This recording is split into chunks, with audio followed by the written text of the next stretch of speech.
Codierien, Codirienne, bienvenue sur Pod de Codira, un outil extrêmement important en matière de décentralisation.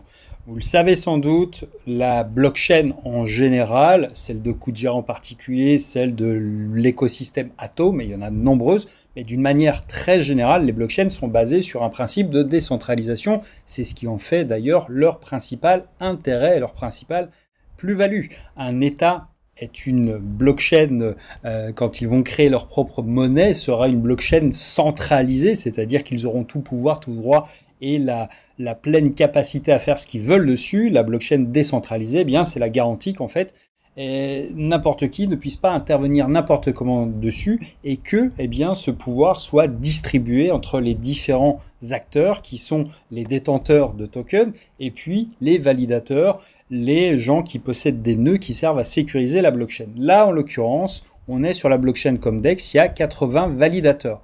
Et on s'aperçoit qu'il y a comme toujours, finalement, il y a un petit nombre de validateurs qui vont récolter une grosse partie, alors peut-être pas l'essentiel là pour le coup, mais qui vont récolter ou qui vont truster plus de personnes qui vont utiliser leur propre validateur à eux, qui vont donc, eux, avoir plus de pouvoir, plus de droits de vote, et qui vont finalement concentrer du pouvoir qui est finalement nuisible, quand on y réfléchit 2 secondes, à l'idée même de décentralisation, puisqu'on s'aperçoit que tout en bas, on a des gens qui ont très peu en fait de pouvoir, de poids, et qui pourtant sont eux aussi des validateurs agréés. Ce qui fait qu'on a là, en l'occurrence, on doit avoir 12% qui se concentrent sur 3 validateurs, et on a des gens qui pèsent 3 fois rien. Et ça, c'est valable sur toutes les blockchains en fait qui sont celles de l'écosystème Atom. Donc Codira, avec cette volonté qui est toujours très saine et très, je trouve, orientée vraiment vers cette idée importante de décentralisation et leur mission vraiment, on crée un petit outil qui permet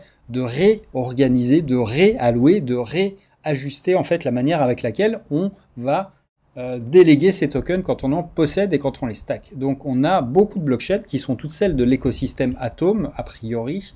Donc il y en a un certain nombre, il y a évidemment celle de Koji, il y a Axelar, on a Chronos, on a ici Evmos, vous avez évidemment Juno, bref, vous avez l'immense majorité de ces blockchains-là, et finalement, vous allez pouvoir intervenir directement ici. Donc là, je vais connecter mon wallet, puisque j'ai des Comdex, et là, je ne les ai pas optimisés, eux, justement. Je viens de connecter mon wallet Kepler, donc là, il est en train d'analyser, en fait, où j'ai déposé mes tokens, donc j'en ai 224 qui sont stackés. Là, il me dit, en fait, en surbrillance, où j'ai mis mes tokens. Donc, je les ai plutôt bien répartis, mais je pourrais optimiser, en fait. Alors, je pourrais faire du claim, déjà, c'est-à-dire réclamer mes récompenses, mais je pourrais également en fait rebalancer et là il va me proposer quelque chose qui est plus, vous voyez, là il me propose quelque chose qui est de sortir des éléments là et puis de les réallouer plus bas. Ça c'est pas mal, alors ça c'est la première des choses qui est intéressante, mais je vous conseille quand même de passer dessus pour éliminer ceux qui prennent trop de commission, par exemple 10%, moi ça m'embête de donner 10% de commission, 5% c'est une bonne norme, c'est une bonne moyenne, et voilà, 10, on va enlever. Hop, on enlève cela aussi. Donc, je garde que les 5. C'est pas parfait. J'ai tendance à éliminer ceux qui prennent pas assez de rémunération non plus. Parce que je trouve ça pas très sain non plus pour eux. Il faut qu'ils gagnent leur vie, c'est normal. Ils louent des machines. Il y a de l'infrastructure, il y a de la maintenance. Donc, il faut que tout le monde gagne sa vie. Faut pas que ça soit trop non plus. L'équilibre, le consensus, c'est 5%. Donc, j'ai tendance à garder les gens qui sont à 5%. Hop. Voilà, donc 0%, bah pareil, ça m'inspire pas confiance. Quand les gens gagnent pas d'argent, c'est pas bon signe, je trouve. Ça peut être des exchanges centralisés qui ont leur propre nœud, leur propre validateur, et finalement qui vont mettre peu de commissions parce qu'ils vont se récupérer finalement sur les droits de vote aussi. Donc j'élimine aussi. Voilà. Allez, je vais éliminer les tout petits parce que voilà, je vais garder comme d'habitude ce qui fait que 5. Tac, tac, à vous de voir après sur le principe. Tac, voilà. Et vous voyez qu'en fait, là, il m'a réorganisé mon truc. C'est pas obligé d'en donner plus, ou du moins de le faire d'une manière très linéaire. Mais là, ce qu'il a fait finalement, c'est qu'il a découpé toute ma position et qu'il l'a réattribuée d'une manière un peu plus uniforme. Alors, je vais vous donner un petit secret également. Donc là, ce que je vais faire, c'est que je vais faire rebalance. Bim. Et là, mince. Bon, je le referai, j'aurais dû valider tout simplement, en fait confirmer, donc je vais pas le refaire, je le referai un peu plus tard. En revanche, en fait, ce qu'il faut comprendre, c'est que cette décentralisation est importante à deux égards. La première raison, c'est évidemment pour des questions de sécurité, c'est éviter de donner trop de pouvoir à des gens et donc se retrouver avec des blockchains qui sont mal décentralisés ou qui donnent ou qui concentrent trop de pouvoir entre les mains de trop peu de gens. On sait que par exemple Binance a des nœuds, on sait que des plateformes comme Crypto également sont validateurs. Bref, c'est des gens qui sont là, qui sont très impliqués dans l'écosystème, certes, mais ils ont déjà suffisamment de poids. C'est pas nécessaire de leur en donner plus. Donc c'est important de le comprendre. Et puis de l'autre côté, il y a un point qui est devenu extrêmement important dans la volonté des airdrops sur l'écosystème Atom.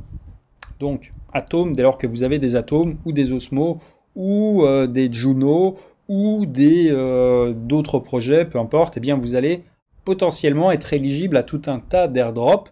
Et en l'occurrence, aujourd'hui, de plus en plus, ce facteur d'avoir une décentralisation de vos actifs, c'est-à-dire de pas seulement détenir des actifs, mais également de les avoir répartis un petit peu sur différents validateurs pour être impliqués dans la sécurité de l'écosystème, est un élément qui va prendre de plus en plus de poids. Donc c'est important d'avoir cette mécanique-là, tout comme il est important de participer aux décisions, aux votes de tous les projets dans lesquels vous êtes impliqué. Parce que, encore une fois, eh bien, on vous donne un droit qui est à finalement utiliser à bon escient, de vous exprimer, de dire ok, ça je veux pas. Là, en l'occurrence, sur Kujira, eh bien, vous avez directement en passant par Blue, vous allez pouvoir accéder à la gouvernance, et donc si vous avez des tokens qui sont stackés, qui sont bloqués, vous avez le droit de voter en fait, et ce droit en fait, eh bien, il est important parce que vous participez complètement aux décisions. Évidemment, c'est fonction du nombre de tokens que vous détenez par rapport à l'ensemble. C'est pas une personne qui vote, c'est le nombre de voix que vous détenez, comme un actionnaire le ferait dans un conseil d'administration, mais ça vous donne un réel pouvoir. Ça, vous devez aussi avoir en tête que c'est un élément important qui sera pris en compte dans les prochains airdrops, pas pour Kujira parce qu'il n'y aura pas d'airdrop, eux, leur choix, c'est de faire du real yield, donc d'avoir quelque chose qui, à chaque fois que vous stackez des tokens, va vous donner droit à de la rémunération qui est tirée des différents protocoles, des différentes activités de Kujira, mais également des protocoles partenaires qui sont installés sur la blockchain, comme Atlo par exemple, qui est le launchpad, comme d'autres. Donc encore une fois, c'est vraiment important. Et vous voyez que sur Kujira, voilà, les validateurs, eh bien, on en a 4 qui pèsent 8, 6, on est à 15, on est à pas loin de 25% avec simplement ces 4 validateurs-là, ce qui est beaucoup sur les 75. Donc encore une fois, on voit que cette décentralisation, elle est importante parce que si celui-ci, par exemple, est attaqué, si la machine tombe, eh bien, il y a une grosse partie du réseau qui est mal sécurisée. Alors, je dis pas que ça va arriver, mais vous comprenez cette philosophie qui est derrière la décentralisation